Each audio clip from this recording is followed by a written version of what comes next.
Selamat pagi Bu Guru serta teman-teman sekalian. Kami dari kelompok 5 yang beranggotakan saya Rora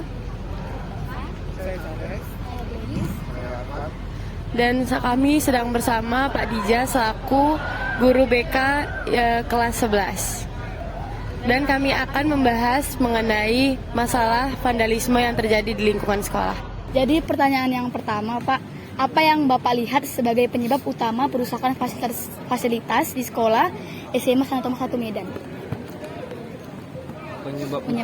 Penyebab utamanya menurut saya itu perilaku anak-anak yang belum mencapai kedewasaan yang matang, ya. Mungkin gini, di rumah mungkin banyak anak-anak ini, siswa ini, ya dia bisa menjaga barang-barang di rumahnya.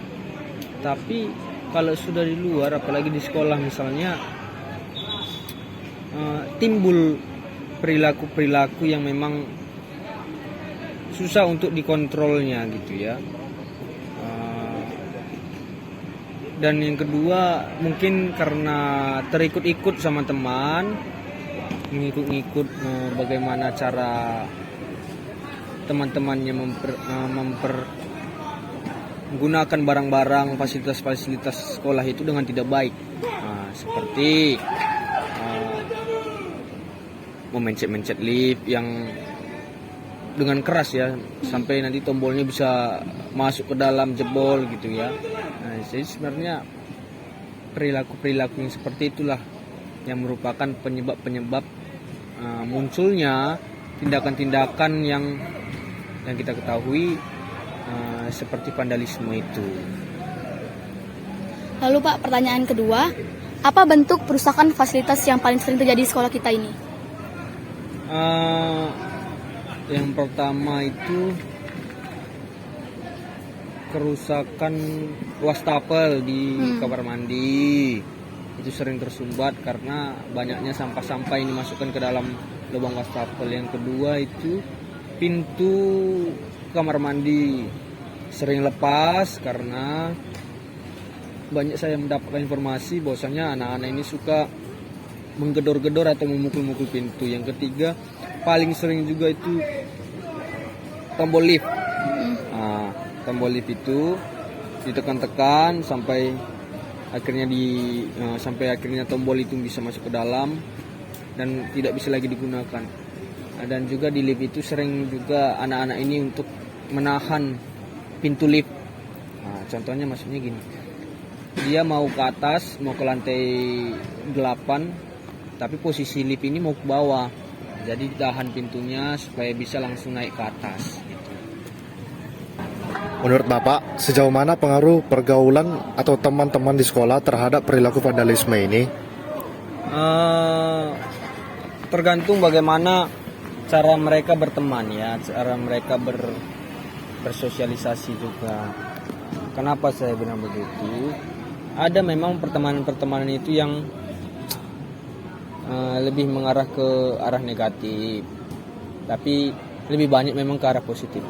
Yang ke arah negatif ini yang memang sedikit susah untuk kita ubah pola pikirnya ke arah yang lebih baik, karena memang sudah ada pendekatan terlebih dahulu di antara mereka, teman-teman sudah sepaham bagaimana cara mereka berteman gitu ya. Jadi kalau temannya satu suka usil, pasti teman yang lain juga ikut suka usil gitu. Yang kedua, kalau memang temannya itu suka memang merusak, misalnya menggedor-gedor pintu, menunjang-nunjang pintu kamar mandi, pasti temannya itu juga kemungkinan besar gampang terpengaruh. Gitu dia. Nah, pertanyaan selanjutnya itu sangat banyak dampak yang dirasakan dari vandalisme ini. Oleh karena itu, dampak-dampak apa saja yang terjadi terhadap masalah sosial vandalisme ini, Pak? Dampak-dampaknya pasti ya itu banyak namanya. kalau dampak sosialnya mungkin para pelaku vandalisme ini akan terkena sanksi sosial. Sanksi sosial. Jadi maksudnya gini, sanksi sosial itu banyak teman-teman yang notabene nggak sepaham dengan si pelaku ini, jadi merasa malas saya berteman dengan si pelaku ini karena dia sering merusak-merusak. Jadi saya tidak mau terpengaruh dengan teman saya si pelaku utama vandalisme ini. Jadi itu merupakan salah satu dampak sosial yang memang dirasakan oleh pelaku dan para siswa yang lainnya. Itu. Pertanyaan yang kelima, Pak, bagaimana sekolah menangani kasus vandalisme ini? Langkah-langkah yang dapat diambil sekolah? Biasanya kita mendapat laporan dulu, bahwasanya ada siswa yang melakukan tindakan vandalisme. Setelah itu kita panggil siswanya. Setelah kita panggil, kita tanyakan, interogasi apa yang telah dibuat oleh siswa ini. Setelah siswa ini mengakui, biasanya saya akan langsung berkomunikasi dengan PKS bidang sarana dan prasarana. Bahwasanya pelaku inilah, siswa inilah yang merusak fasilitas sekolah. Gitu. Biasanya setelah dari itu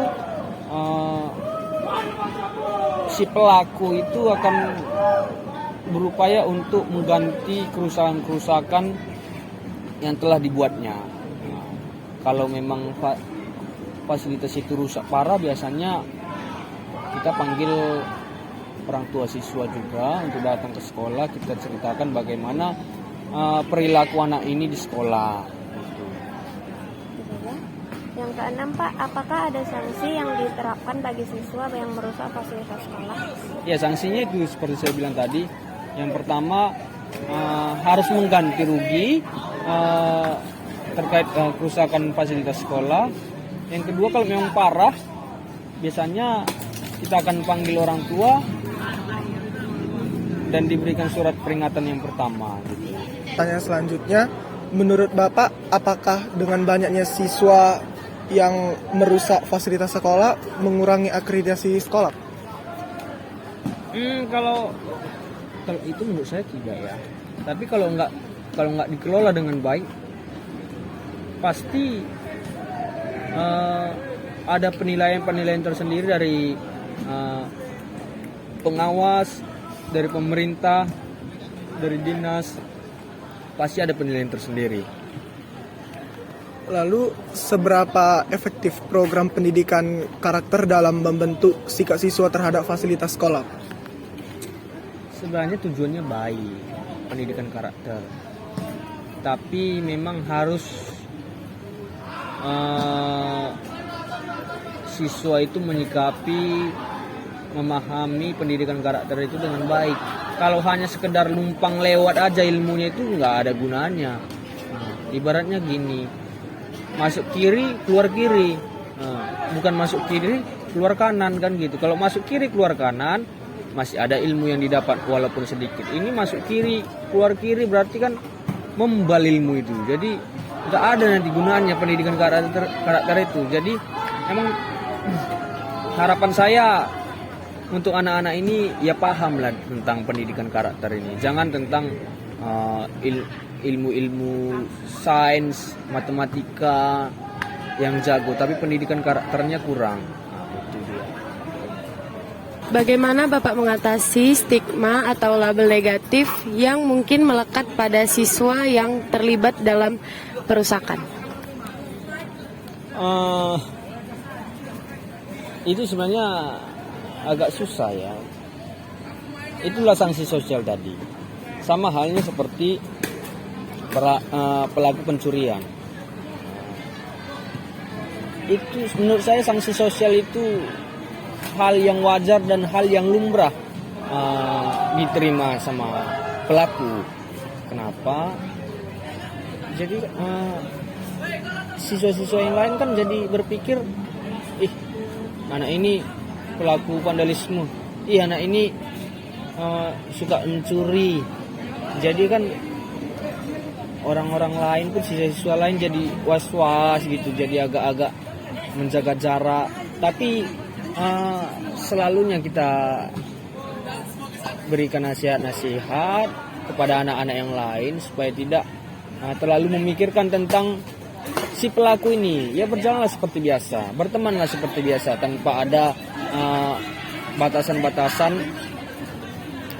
tentang bagaimana perilaku si pelaku ini.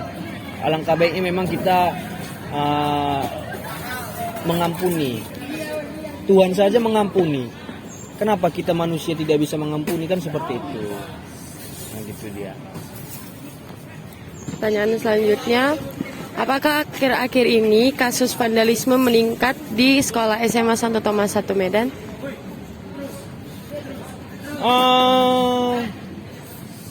Cukup meningkat.